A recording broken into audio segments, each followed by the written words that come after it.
अदृश्य गांव। हिमालय की तलहटी में एक छोटा सा गांव था जिसका नाम था मायापुरी। ये गांव अपनी शांति और खूबसूरती के लिए जाना जाता था। चारों ओर ऊंचे ऊंचे पहाड़, हरे भरे जंगल और साफ नीली नदियां थीं। लेकिन मायापुरी में एक रहस्य था, एक ऐसा रहस्य जिसने उस गांव को बाकी दुनिया से अलग कर दिया था। गांव में रहने वाले लोग बड़े सीधे साधे थे, लेकिन उनके मन में एक अजीब सा डर बसा हुआ था। ये डर था अमावस्या की रात का। हर अमावस्या को गांव में कुछ न कुछ अजीब होता था। कभी कोई अचानक गायब हो जाता, तो कभी किसी का रूप पूरी तरह बदल जाता। एक बार की बात है, गांव में एक नया परिवार रहने आया।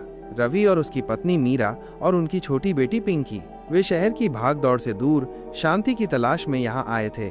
गांव वालों ने उन्हें चेतावनी दी थी अमावस्या की रात के बारे में, लेकिन उन्होंने इसे सिर्फ अंधविश्वास माना। पहली अमावस्या की रात आई। रवि और मीरा अपने घर में थे। रात गहरी होती जा रही थी। अचानक पिंकी जोर से रोने लगी। मीरा भागी भागी उसके पास गई, लेकिन जो उसने देखा उससे उसकी चीख निकल गई। पिंकी का चेहरा बदल रहा था, उसकी आंखें लाल हो रही थीं और उसका कद बढ़ रहा था। वो धीरे धीरे एक बूढ़ी औरत में बदल रही थी। रवि भागा भागा आया और उसने भी वही भयानक दृश्य देखा। वे डर के मारे कांप रहे थे। तभी उनके दरवाजे पर कोई तेज तेज दस्तक देने लगा। रवि ने हिम्मत करके दरवाजा खोला तो सामने कोई नहीं था, सिर्फ तेज हवा चल रही थी। अगली सुबह जब सूरज निकला तो पिंकी फिर से वैसी ही छोटी बच्ची बन गई थी, लेकिन उसके चेहरे पर एक अजीब सी उदासी थी, जैसे उसने रात में कुछ बहुत ही बुरा देखा हो। गांव वालों ने बताया कि यह मायावी आत्मा का काम है, जो अमावस्या की रात को आती है और लोगों का रूप चुरा लेती है या उन्हें अदृश्य कर देती है। धीरे धीरे रवि और मीरा को गांव के इस रहस्य पर विश्वास होने लगा। उन्होंने देखा कि कैसे उनके पड़ोसी जो रात में हंसते खेलते दिखे थे, सुबह गायब हो गए थे, या फिर कैसे कोई जवान लड़का रातों रात बूढ़ा हो गया था। एक दिन गांव के सबसे बुजुर्ग व्यक्ति बाबा जानकी दास ने रवि को बुलाया। बाबा ने रवि को बताया कि मायापुरी गांव एक प्राचीन शाप से ग्रसित है। सदियों पहले एक शक्तिशाली जादूगर ने इस गांव पर यह शाप दिया था, क्योंकि गांव वालों ने उसे अपमानित किया था। शाप के अनुसार हर अमावस्या को मायावी आत्मा आती है और लोगों का रूप बदलती है या उन्हें अदृश्य करती है, ताकि वो अपनी शक्ति बढ़ा सके। बाबा ने रवि को बताया कि इस शाप को तोड़ने का एक ही तरीका है, पूर्णिमा की रात को उसी मायावी आत्मा का सामना करना होगा जहां शाप की जड़ है। और वो जगह थी गांव के बाहर एक पुराना सुनसान मंदिर। रवि ने फैसला किया कि वो इस रहस्य को सुलझाएगा और अपनी बेटी को बचाएगा। अगली पूर्णिमा की रात रवि और बाबा जानकी दास उस पुराने मंदिर की ओर निकले। मंदिर के अंदर भयानक चुप्पी थी। जैसे ही वे अंदर दाखिल हुए, मंदिर की दीवारें हिलने लगीं और एक भयानक आवाज गूंजी। अचानक उनके सामने एक काली छाया प्रकट हुई। ये मायावी आत्मा थी। रवि डर गया, लेकिन उसने हिम्मत नहीं हारी। बाबा जानकी दास ने उसे एक प्राचीन मंत्र दिया था। रवि ने उस मंत्र का जाप करना शुरू किया। मंत्र की शक्ति से मायावी आत्मा कमजोर पड़ने लगी। वो छटपटाने लगी और अंत में एक तेज रोशनी के साथ वो हवा में विलीन हो गई। जैसे ही मायावी आत्मा गायब हुई, मंदिर में शांति छा गई। रवि और बाबा जानकी दास वापस गांव लौटे। अगली अमावस्या की रात आई और इस बार कोई भी गायब नहीं हुआ, न ही किसी का रूप बदला। मायापुरी गांव शाप से मुक्त हो गया था। गांव में फिर से खुशियां लौट आईं। रवि और मीरा अब सुरक्षित महसूस कर रहे थे। पिंकी भी पहले से ज्यादा खुश और चंचल हो गई थी। मायापुरी गांव अब अपने रहस्य के बजाय अपनी बहादुरी और शांति के लिए जाना जाने लगा था।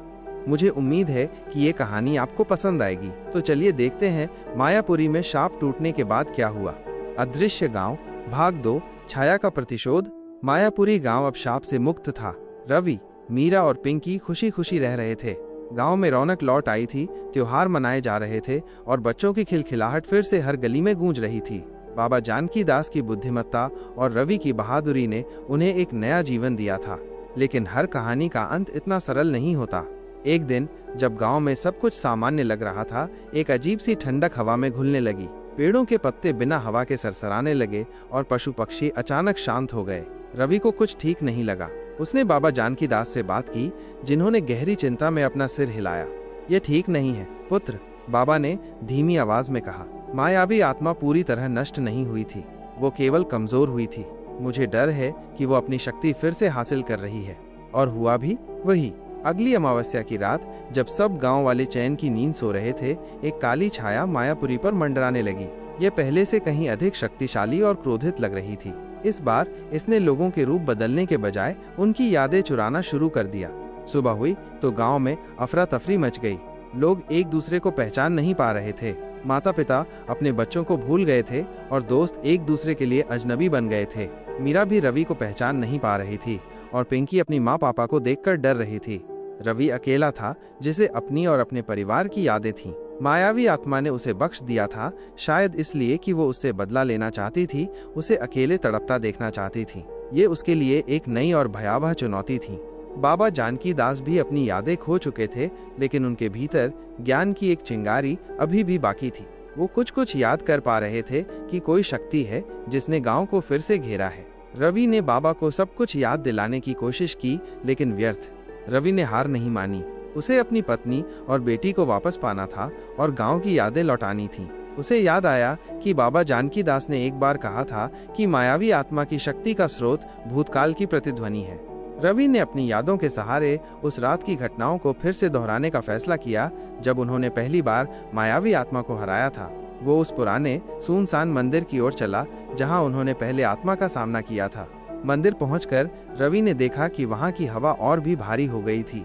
दीवारों पर अजीबोगरीब आकृतियां उभर रही थीं। उसने वही प्राचीन मंत्र जपना शुरू किया जो बाबा जानकी दास ने उसे सिखाया था। जैसे जैसे रवि मंत्र का जाप करता गया, एक भयानक छाया मंदिर के केंद्र में फिर से प्रकट हुई। यह मायावी आत्मा थी, लेकिन इस बार वो और भी विकराल लग रही थी। उसकी आंखें प्रतिशोध की आग से जल रही थीं। तुमने मुझे हराने की कोशिश की मूर्ख, आत्मा गड़गड़ाते हुई बोली। लेकिन मैं अब और शक्तिशाली हूँ। मैंने इस गांव की आत्मा को चुरा लिया है, अब वे सिर्फ खाली खोल हैं। रवि डरा नहीं। उसे पता था कि ये एक निर्णायक लड़ाई है। उसने देखा कि आत्मा के चारों ओर एक नीली चमक थी जो धीरे धीरे फीकी पड़ रही थी। ये चमक उसकी चुराई हुई यादें थीं। रवि को समझ आया कि इस आत्मा को हराने के लिए उसे न केवल मंत्र का जाप करना होगा, बल्कि उन यादों को वापस खींचना होगा जो उसने चुराई थीं। उसने अपनी पूरी शक्ति से मंत्र का जाप किया और साथ ही उसने गांव वालों की पुरानी यादों को मन में दोहराना शुरू किया। हंसी के पल, त्योहारों की धूम, प्यार और रिश्ते। जैसे जैसे रवि ने ऐसा किया, नीली चमक और तेज होती गई। मायावी आत्मा दर्द से चीखने लगी। वो कमजोर पड़ती जा रही थी। उसकी काली छाया सिकुड़ने लगी। अंत में एक जोरदार विस्फोट हुआ और मायावी आत्मा हमेशा के लिए एक नीले धुएं में विलीन हो गई।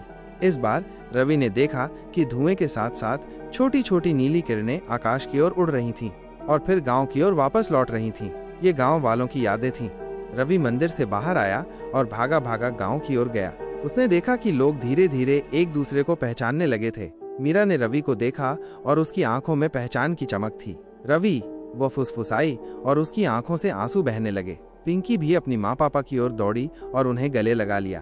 बाबा जानकी दास ने रवि को देखा और मुस्कुराए। तुमने कर दिखाया पुत्र, तुमने गांव को हमेशा के लिए बचा लिया। मायापुरी गांव में फिर से जीवन आ गया था और इस बार वे जानते थे कि उनकी यादें और उनके रिश्ते ही उनकी सबसे बड़ी ताकत हैं। वे अब और भी मजबूत और एकजुट थे, क्योंकि उन्होंने एक भयानक खतरे का सामना किया था और उस पर विजय प्राप्त की थी। रवि अब सिर्फ एक सामान्य व्यक्ति नहीं था, बल्कि मायापुरी का रक्षक बन गया था, जिसने गांव को हमेशा के लिए शाप और छाया दोनों से मुक्त कर दिया था। कैसी लगी आपको ये कहानी? जरूर आपको मायापुरी गांव की कहानी पसंद आ रही है। ये सुनकर मुझे बहुत खुशी हो रही है। तो चलिए अदृश्य गांव की यात्रा को आगे बढ़ाते हैं और देखते हैं कि रवि और मायापुरी के लोगों के लिए आगे क्या हुआ। अदृश्य गांव, भाग 3, प्राचीन शाप का मूल। मायापुरी गांव में शांति लौट आई थी, लेकिन रवि को एक अजीब सी बेचैनी महसूस हो रही थी। उसने मायावी आत्मा को 2 बार हराया था, लेकिन उसे ये डर सता रहा था कि क्या ये सचमुच उसका अंत था या फिर ये सिर्फ एक और अस्थायी विराम था। उसने अपनी चिंता बाबा जानकी दास के सामने रखी।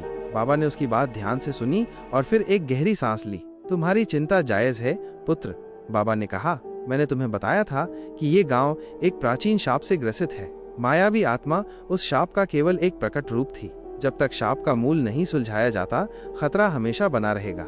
रवि ने पूछा, तो उस शाप का मूल क्या है बाबा, और हम उसे कैसे तोड़ सकते हैं? बाबा जानकी दास ने उसे एक और प्राचीन कहानी सुनाई। सदियों पहले जब मायापुरी सिर्फ एक छोटी बस्ती थी, वहाँ एक शक्तिशाली ऋषि रहते थे जिनका नाम था ऋषि भृगुदेव। वे प्रकृति के साथ गहरे संबंध में थे और उनके पास अद्भुत शक्तियां थीं। गांव के लोग उनकी बहुत इज्जत करते थे। लेकिन गांव में एक लालची मुखिया भी था जिसका नाम था कालकेतु। कालकेतु ऋषि की शक्तियों से ईर्ष्या करता था और चाहता था कि वे उसकी सेवा करें। उसने ऋषि को परेशान करना शुरू कर दिया, उनकी जड़ी बूटियों को नष्ट कर दिया और उनके ध्यान में बाधा डाली। एक दिन कालकेतु ने ऋषि भृगुदेव के सबसे प्रिय शिष्य को बंदी बना लिया और उन्हें धमकी दी कि अगर ऋषि ने अपनी शक्तियों को उसके हवाले नहीं किया तो वो शिष्य को मार देगा। ऋषि क्रोधित हो उठे। उन्होंने कालकेतु को चेतावनी दी, लेकिन वो नहीं माना। क्रोध में आकर ऋषि भृगुदेव ने कालकेतु और उसकी लालची संतानों को शाप दिया।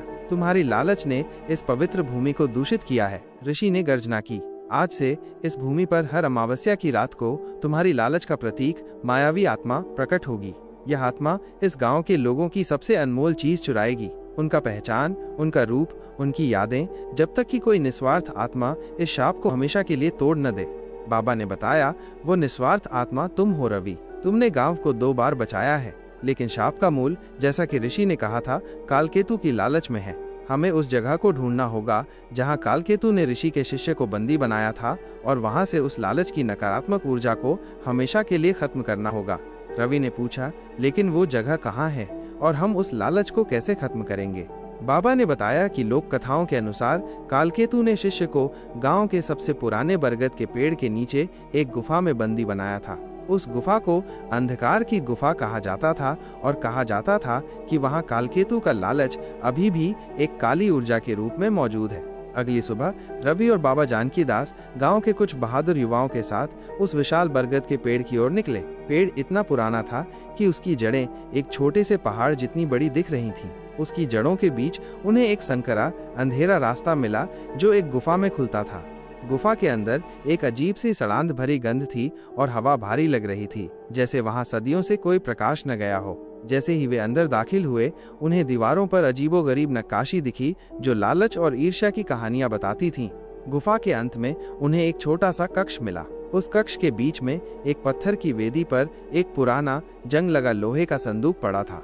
संदूक से एक काली चिपचिपी धुंध निकल रही थी जो पूरे कक्ष को घेरे हुए थी। यही कालकेतु की लालच का केंद्र है, बाबा ने फुसफुसाया। रवि जानता था कि उसे क्या करना है। उसने अपनी आंखें बंद की और ऋषि भृगुदेव का नाम जपा। उसने उस प्राचीन मंत्र को याद किया जिसने मायावी आत्मा को कमजोर किया था, लेकिन इस बार उसने उसमें प्रेम, निस्वार्थता और त्याग की भावना को भी मिला दिया। जैसे ही रवि ने मंत्र का जाप किया, काली धुंध हिलने लगी। संदूक से और भी अधिक धुंध निकलने लगी, लेकिन रवि अडिग रहा। उसने महसूस किया कि उसकी अपनी सकारात्मक ऊर्जा उस नकारात्मक ऊर्जा से टकरा रही है। यह एक अदृश्य युद्ध था जहां भावनाएं हथियारों का काम कर रही थीं। धीरे धीरे काली धुंध सिकुड़ने लगी, संदूक में चमक आने लगी और एक सफेद रोशनी उससे निकलने लगी। अंततः एक तेज चमक के साथ संदूक और धुंध दोनों गायब हो गए, जैसे वे कभी थे ही नहीं। गुफा में एक अजीब सी शांति छा गई। हवा साफ हो गई थी और उन्हें ऋषि भृगुदेव की आत्मा की हल्की सी उपस्थिति महसूस हुई जो उन्हें आशीर्वाद दे रही थी। रवि और उसके साथी वापस गांव लौटे। इस बार उन्हें पता था कि उन्होंने सिर्फ एक आत्मा को नहीं हराया था, बल्कि उस मूल कारण को ही मिटा दिया था जिसने सदियों से मायापुरी को परेशान किया था। उस दिन के बाद मायापुरी गांव सचमुच एक नया जीवन जीने लगा। अमावस्या की रातें अब डरने के बजाय शांति और तारों से भरी होती थीं। लोग अब जानते थे कि उनकी खुशियां बाहरी शक्तियों पर नहीं, बल्कि उनके अपने भीतर की अच्छाई और निस्वार्थता पर निर्भर करती हैं। रवि, मीरा और पिंकी ने हमेशा के लिए मायापुरी को अपना घर बना लिया, जहां प्यार, शांति और बहादुरी की कहानियां पीढ़ियों तक सुनाई जाती रहीं। तो ये थी अदृश्य की कहानी का चौथा भाग। चाहिए ये जानकर मुझे खुशी है। हालांकि मैंने भाग 3 में कहानी को अंतिम रूप दिया था, जहां शाप का मूल नष्ट कर दिया गया था और गांव को हमेशा के लिए खतरा मुक्त कर दिया गया था। यदि मैं कहानी को आगे बढ़ाता हूं, तो मुझे एक नई चुनौती, अगर हाँ, तो मैं आपके लिए एक नया भाग बना सकता हूं, जिसमें मायापुरी के लोगों को एक बिल्कुल नई और अप्रत्याशित चुनौती का सामना करना पड़ेगा, भले ही पुराना शाप टूट गया हो। अदृश्य गांव भाग 4, एक नया रहस्य। समय का भंवर। मायापुरी गांव में कई साल बीत गए थे। रवि, मीरा और पिंकी अब परिपक्व हो चुके थे। पिंकी एक युवा महिला बन गई थी और उसने गांव की सेवा में अपना जीवन समर्पित कर दिया था। बाबा जानकी दास के दिखाए मार्ग पर चलते हुए गांव खुशहाल था और प्राचीन शाप की कहानी अब सिर्फ बच्चों को सुनाई जाने वाली एक कॉशनरी टेल बन गई थी। लेकिन नियति को कुछ और ही मंजूर था। एक शांत दोपहर गांव के केंद्रीय चौक में अचानक एक चमकदार प्रकाश प्रकट हुआ। यह प्रकाश इतना तीव्र था कि लोगों को अपनी आंखें बंद करनी पड़ी। जब प्रकाश फीका पड़ा तो चौक में एक अजीबोगरीब भंवर दिखाई दिया जो रंग बिरंगी रोशनी से घूम रहा था, जैसे पानी का एक विशाल भंवर। गांव वाले भयभीत थे। ये भंवर किसी भी पुरानी मायावी आत्मा या शाप से बिल्कुल अलग था। रवि, जो अब गांव का एक सम्मानित बुजुर्ग था, तुरंत मौके पर पहुंचा। जैसे ही उसने भंवर को छुआ, उसे एक अजीब सी ऊर्जा का झटका लगा। उसकी याददाश्त में कुछ पल के लिए भ्रम पैदा हुआ, जैसे समय रुक गया हो। अगले कुछ दिनों में गांव में अजीब घटनाएं घटने लगीं। लोग अचानक अपने ही समय में खोने लगे। कोई अपनी युवावस्था की बातें करने लगता, तो कोई खुद को भविष्य में देखने लगता। पिंकी ने देखा कि गांव के एक बुजुर्ग व्यक्ति ने अचानक एक बच्चे की तरह खेलना शुरू कर दिया था और एक युवा महिला अपनी दादी की आवाज में बात करने लगी थी। यह समय का भंवर था जो लोगों की चेतना को अतीत या भविष्य में खींच रहा था। रवि ने बाबा जानकी दास के पुराने ग्रंथों में खोजना शुरू किया। उसे एक प्राचीन पाठ मिला जिसमें कालचक्र नामक एक घटना का वर्णन था। यह एक दुर्लभ और शक्तिशाली विसंगति थी, जहां समय की धारा अनियमित हो जाती थी और कभी कभी अन्य आयामों के द्वार भी खुल जाते थे। इस पाठ के अनुसार ऐसा भंवर तब प्रकट होता था जब प्रकृति का संतुलन बहुत बुरी तरह से बिगड़ जाता था, या जब किसी प्राचीन शक्तिशाली ऊर्जा स्रोत को अनजाने में छेड़ा जाता था। यह सोचकर रवि के रोंगटे खड़े हो गए कि क्या उन्होंने शाप को मिटाने की कोशिश में अनजाने में किसी और शक्ति को जगा दिया था। कालचक्र को शांत करने का एकमात्र तरीका था समय के धागे को वापस उसके स्थान पर लाना। इसके लिए रवि को भंवर के केंद्र में प्रवेश करना होगा और उस शक्ति के स्रोत को खोजना होगा जो इसे चला रही थी। यह एक अत्यंत खतरनाक कार्य था, क्योंकि भंवर के अंदर समय का कोई अस्तित्व नहीं था। पिंकी अपनी निडरता के साथ रवि के साथ जाने पर जोर देने लगी। उसने कहा, मैंने आपसे सीखा है पिता, गांव को मेरी भी जरूरत है। रवि ने भारी मन से सहमति दी। एक रात जब भंवर की चमक सबसे तीव्र थी, रवि और पिंकी ने उसके अंदर कदम रखा। जैसे ही वे अंदर दाखिल हुए, उन्हें एक अजीब एहसास हुआ। चारों ओर रंगीन धुंध थी और समय तेजी से बदल रहा था। एक पल वे बच्चे थे, अगले ही पल बूढ़े, फिर युवा। उनकी यादें भी तेजी से बदल रही थीं। लेकिन रवि ने अपना ध्यान केंद्रित रखा। उसे याद आया कि बाबा जानकी दास ने कहा था कि ऐसे भंवर के केंद्र में अक्सर शांत बिंदु होता है जहां समय स्थिर रहता है। भंवर में गहराई तक जाते हुए उन्होंने अंततः एक ऐसी जगह पाई जहां हवा स्थिर थी और रंगीन धुंध शांत थी। वहां उन्होंने एक प्राचीन चमकदार क्रिस्टल देखा जो जमीन से निकल रहा था। क्रिस्टल से हल्की सी चमक निकल रही थी और रवि को महसूस हुआ कि यही वो शक्ति थी जो समय के धागों को उलझा रही थी। यह क्रिस्टल कोई साधारण पत्थर नहीं था। यह वास्तव में ऋषि भृगुदेव की अंतिम शक्ति का एक अवशेष था, जो उन्होंने शाप को मिटाने के बाद प्रकृति में छोड़ दिया था। जब रवि ने पहले शाप को नष्ट किया था, तो उसने अनजाने में इस क्रिस्टल को सक्रिय कर दिया था और इसकी अप्रत्याशित शक्ति ने समय के इस भंवर को उत्पन्न कर दिया था। यह ऋषि की शक्ति का एक अनियंत्रित रूप था। रवि को समझ आया कि इस क्रिस्टल को शांत करने के लिए उसे इसे बल से नष्ट नहीं करना होगा, बल्कि संतुलन लाना होगा। उसने पिंकी की ओर देखा। हमें अपनी यादों और भावनाओं को इस क्रिस्टल में डालना होगा, रवि ने कहा। हमारे जीवन के सबसे संतुलित और शांत पल प्यार, खुशी, शांति, त्याग।